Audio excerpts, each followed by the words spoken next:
Will help you to understand कि ये सारा चीज कैसे काम करता है।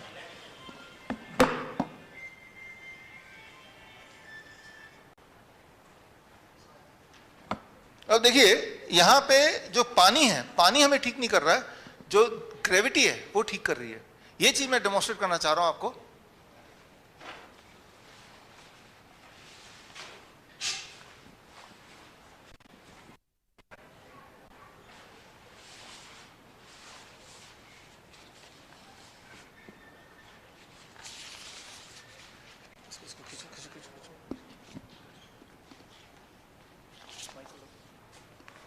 हमारे इसको बनाने के लिए दो इंजीनियर्स हैं, राजशेखर जी आप हैं यहाँ पे, राजशेखर जी और संयम जी आप आइए।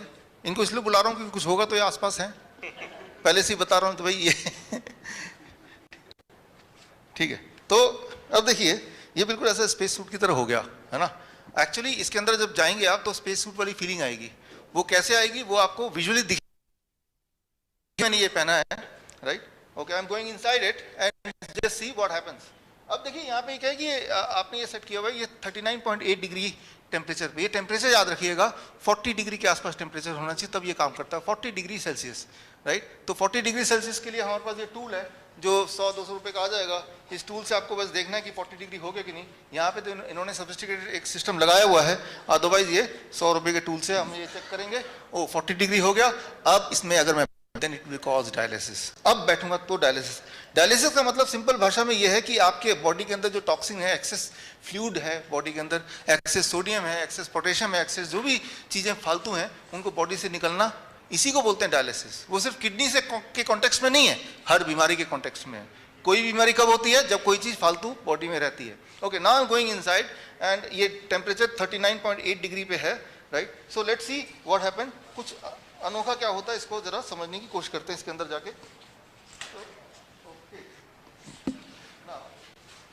अब देखिए कैमरे को आपको यहां से लाना पड़ेगा जो ऑनलाइन मुझे देख रहे हैं। तो जैसे ही मैं इसमें बैठ रहा हूं तो 40 डिग्री टेम्परेचर पे जब आप बैठेंगे, ये मैं बैठ गया तो यहां पे ये देखना पड़ेगा, ये पानी यहां पे कम है ताकि थोड़ा समझाऊंगा आपको, लेकिन पानी गले तक होना है। Water level should be till the neck, neck तक पानी होना चाहिए तब ये काम करेगा। अब नेक तक काम करेगा। अब मेरे पैरों की तरफ देखिए, ये जो जकड़ा हुआ आप देख रहे हैं तो ये क्या है? हाइड्रोस्टैटिक प्रेशर है। आप पैरों की तरफ देखेंगे तो वो जकड़ा हुआ दिख रहा है ना, तो ये जो जकड़ा हुआ है नाउ, अब मैं थोड़ा एक्सप्लेन करता हूं। इस वक्त आपका और मेरा, आपका पूरे बॉडी का और मेरा सिर्फ सिर तक का जो प्रेशर है 1 एटमॉस्फेरिक प्रेशर राइट। पूरे ब्रह्मांड का जो प्रेशर आपकी बॉडी में पड़ रही है that is called 1 atmospheric pressure. मेरा भी, लेकिन मेरा आधा बॉडी जो है वो पानी के नीचे है। उस आधे बॉडी की जो प्रेशर है वो 1 atmospheric pressure plus the pressure of 20 centimetre on average the water pressure. और दो प्रेशर झेल रहा है, एक प्रेशर झेल रहा है जो एटमॉस्फेरिक प्रेशर है वो 1 एटमॉस्फेरिक प्रेशर, और एक और प्रेशर है जो पानी का हाइड्रोस्टैटिक प्रेशर है। हाइड्रोस्टैटिक प्रेशर जो है वो अबाउट 2% होता है एटमॉस्फेरिक प्रेशर पे।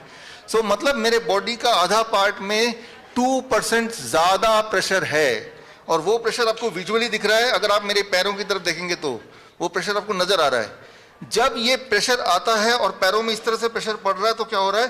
पैरों का जो ब्लड है वो ब्लड पैरों से ऊपर जाएगा और जो रिब केस में वो ब्लड पहुंचेगा, और रिब केस में ब्लड पहुंचने में अबाउट 5 मिनट्स लगता है। रिब केस में जब ब्लड पहुंच जाता है उसके बाद जो कार्डिक आउटपुट है वो 20% बढ़ जाता है। 20% कार्डिक आउटपुट बढ़ जाता है। 20% कार्डिक आउटपुट जब पेशेंट का बढ़ेगा तो उसका यूरिन आउटपुट बढ़ जाएगा, उसका सोडियम एक्सक्रीशन 5 गुना बढ़ जाएगा, लगभग 3 से 5 गुना। पोटेशियम एक्सक्रीशन बढ़ जाएगा, क्रिएटिनिन क्लियरेंस बढ़ जाएगा, यूरिया बढ़ जाएगा। तो उसके बाद 1 घंटे बाद जब वो निकलेगा ना तो उसका बॉडी वेट 1 kg कम होगा। आप ये करके देखना, आप 1 घंटे बाद जब निकलेंगे तो आपका बॉडी वेट 1 kg कम हो जाएगा। तो वो 1 kg गया कहाँ? वो आपके पसीनों के रास्ते, या आप जब बहुत यूरिन का अड़ जाएगा, यूरिन रास्ते चला गया तो वो सिर्फ खाली यूरिन नहीं था, आपके बॉडी के अंदर जो एक्सेस चीजें थी वो एक्सेस चीजें बॉडी ने डायलिसिस करके निकाल दिया। सो ये जो मैं अभी कर रहा हूं, this is what is happening to me, it is called dry water immersion dialysis. यहां पानी मुझे नहीं छू रहा है, पानी मुझे ठीक नहीं कर रहा है, पानी की वजह से जो हाइड्रोस्टेटिक प्रेशर है बॉडी में, वो मुझे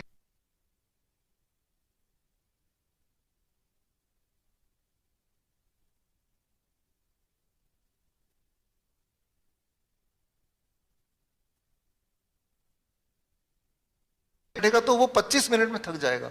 आप बैठेंगे तो 1 घंटे में थक जाएंगे, जैसी थकान जिम में होती है। क्योंकि हालांकि मैं बैठा हूं, लेकिन मेरा कार्डियक आउटपुट इस वक्त 20 टाइम ज्यादा है, राइट, सॉरी 20% ज्यादा है। क्योंकि मेरा कार्डियक आउटपुट ज्यादा है तो मैं थके बैठे बैठे भी थक जाऊंगा, इक्विवेलेंट टू थकता हूं। जिम में तो बॉडी हाथ पैर चलते हुए दिखता है, लेकिन यह बॉडी चलते हुए नहीं दिख रही है, लेकिन बॉडी के अंदर वही वाले हरकतें हो रही हैं जो नॉर्मली जिम जाने से होता है। तो बोलने का मतलब यह है कि जो लोग आलसी लोग हैं ना, जो जिम जाना वाना नहीं चाहते, तो उनको आप यहाँ बिठा दीजिए, तो 1 घंटे के अंदर वो उनके बॉडी में वही डायलिसिस इफेक्ट होगा, उनका वेट भी घटेगा, और जो बॉडी के लिए फालतू वेट है, that weight will be gone, right. तो अब इसमें स्पेशली क्या है कि ये कब काम करता है, व्हेन द वाटर टेम्परेचर पे मेंटेन करने के लिए हमारे पेशेंट जो घर पे हैं वो क्या करते हैं कि एक आदमी बाल्टी लेके रहता है, जैसे ही टेम्परेचर थोड़ा घटता है तो गर्म पानी उठा के डाल देता है, ठंडे पानी यहाँ से निकालता रहता है। यानी कि एक आदमी साथ में चाहिए होता है जो ट्रांसफर करता रहता है। तो हमारे इंजीनियर साहब है जिन्होंने ये यहाँ पे टूल, आपने संयम जी यहाँ पे बैठे खड़े हैं, इन्होंने एक ऐसा टूल बना दिया कि ये 40 डिग्री से नीचे जाते ही दोबारा स्विच ऑन हो जाता है इसका जो गीजर है, और ये ऑटो कट होता रहता है। यानी कि बस ये चला दिया और मैं यहाँ बैठ गया तो ये सेल्फ डायलिसिस मोड पे मैं आ चुका। और इसमें जब आप रहेंगे तो इसमें वही वाला इफेक्ट आता है जो स्पेस में रहेंगे तो जिस तरह से एक प्रेशर आता है, that kind of things you will feel, right. So ये दिखने में बड़ा आसान है और आसान है भी, आपके घर में है। एक बात को आपको ध्यान रखना है कि आपका जो पानी का लेवल है वो गले तक होगा तो ये काम करेगा, टेम्परेचर जो है 40 डिग्री होगा तो ये काम करेगा, कम से कम 40 मिनट बैठेंगे तो ये काम करेगा, 5 मिनट बैठने से भी काम करेगा, लेकिन वो सिग्निफिकेंटली दिखेगा नहीं आपको। तो ये कुछ बातों का आपको ध्यान रखेंगे तो फिर ये